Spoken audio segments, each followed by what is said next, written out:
Other like trading style concept video, and I'm gonna go over the moving average. Hey traders, what's going on? Welcome back to another video. This video here is another like trading style concept video, and I'm gonna go over the moving average. I'm gonna pick a chart here in a moment. I'm gonna put on two moving averages. I'm gonna show you how I use them and really what's my thinking process as I use them.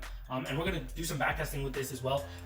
You can just compare this to the support and resistance video I just did before, and see that I'm still applying some of the basic concept, like getting a good risk to reward ratio and staying consistent.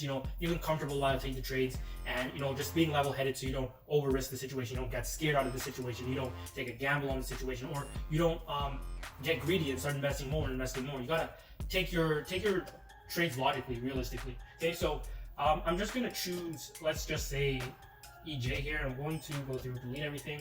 I'm going to add two moving averages, one regular moving average and one exponential moving average. The reason for this is like no special reason. Really, you can just choose whatever. You can just choose whatever moving average you want. Generally, the longer the moving average period, let me show you here for a second. Okay, so normally the longer moving average period, so this one's at 9. If I put it to, let's say 100, oh wait, my bad. If I put it to 100, it's gonna get more longer because it's accounting for more candles. So this gives me a more general perspective. Everything that's longer is more general and should get more respect, okay? But as the type of trader that I am, I don't want to be like looking on such a general scale. Like, I'm fine if I just keep it where it was at 9. So I have one set at 9, and I believe the other one should be set at 21, which we need 9 and 21. So when you have a moving average, you can go through and it will be a longer period as compared to the exponential moving average. You also have a linear moving average, and there is not much difference between them other than the math that's used to calculate the moving average is a bit different. Some of them are both based on the close of the candle, some are based on the open, but it's really not so important that you must choose a specific one. Choose something that you're comfortable with, something that gives you opportunities on a schedule that you are comfortable with. If you're not comfortable taking trades while you're at work, you don't really want to be getting your opportunities there because it's just they just clash, right? So I'm going to have both these moving averages in. The red one is the MA, which is going to stay at 9, and then I'm going to change the other one, which is the faster one, the EMA, to 21. Okay, so I'm also going to go through and I'm going to mark off the bottom here, definitely low, right? And let's just see how we'll take some trades. So let's go through a couple candles forward. Okay, so we get a rejection of this area.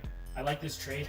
I'm going to, and we're rejecting the moving averages, right? So two things here, or a few things here. We have the market structure, which is lower low, right? And that's what we're taking another trade off of right now, right? That we should just continue to make lower lows.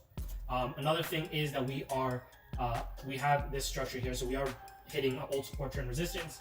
Another thing here is the moving average. So we're now below the moving averages, which tells us the main trend that we should be trading in is down, or it's just telling us that the trend is down.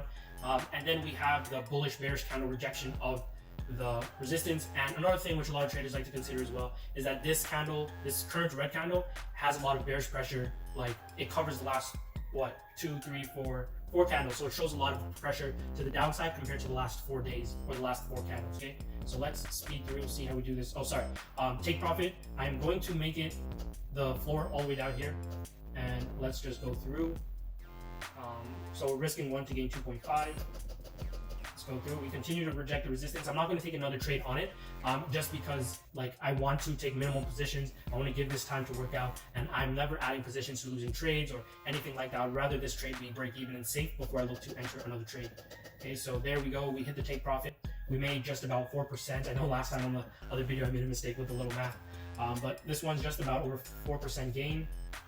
Let's continue. So I'm just expanding this farther into the future. Let's see how we deal with this area, right? And remember, these trades are based on the moving averages, right? So now that we're above the moving average, I do want to see a retest of sorts, maybe down to this support or this support before looking to take a buy trade. And I like to see how it reacts to the moving average as well, if we can get that. So here we have one. I'd like a bullish candle to get in. So I'm going to take this trade. Let's just do this. Bullish candle there.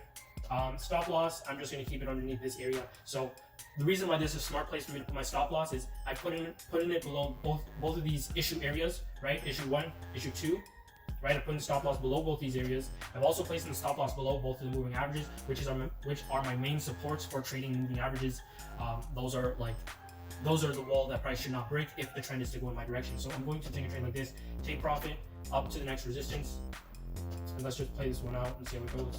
So once we start progressing in this trade, we can see we're getting a lot of momentum. We're up 80 pips. Normally about 100 pips, I then break even. So we can consider ourselves break even for this one. Let's just go ahead and do that. So we covered 10 pips, which is about, let's do like this.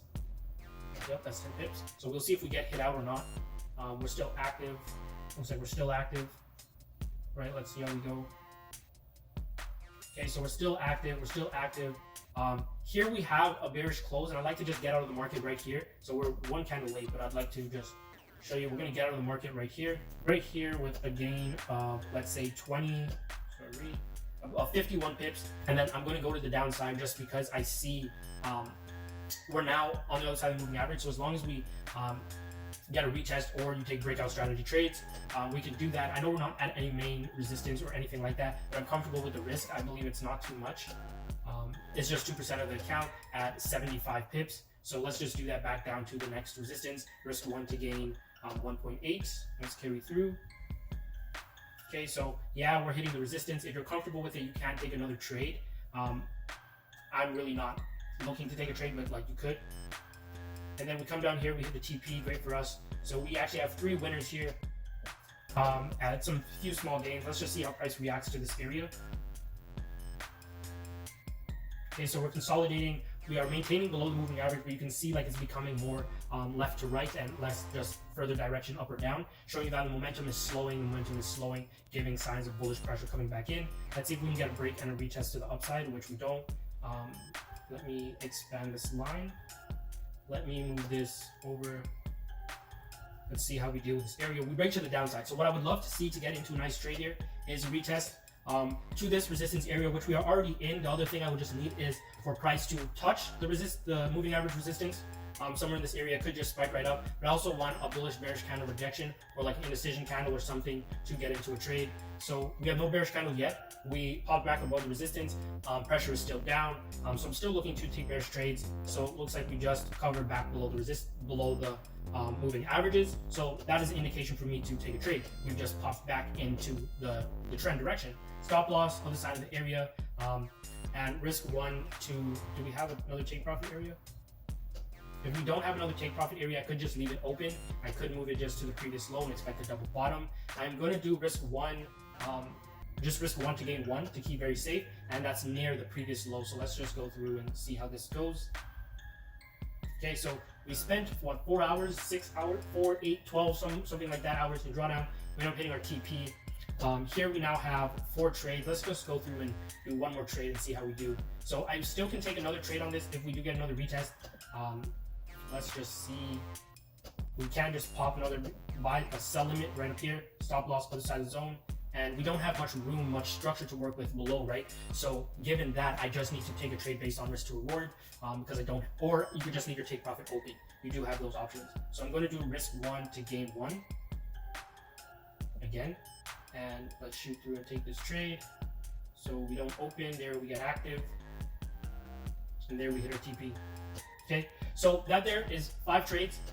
Just taking trades based off the moving average. You know, you manage your trade, so if it gets a certain amount of profit, you cover yourself and you make sure you're safe. That's one thing that's really big and important in trading, is you need to make sure you're safe. Think of the times right now where they say there's a virus going around. You need to make sure you're safe, or you won't be able to live your life after. Makes sense? So the same thing really goes for trading. If you want to make sure that you can keep trading, you need to make sure you don't lose all your money. You need to make sure you stay safe and you protect your account. Yes, you do have to take risks, but you have to protect your account to the degree that you can take risks, and also you're secure. You will never blow your entire account. So that's just managing the trades. These are all winning trades. Yeah, we have 5 trades, 1, 2, 3, 4, 5, and they're all winning trades.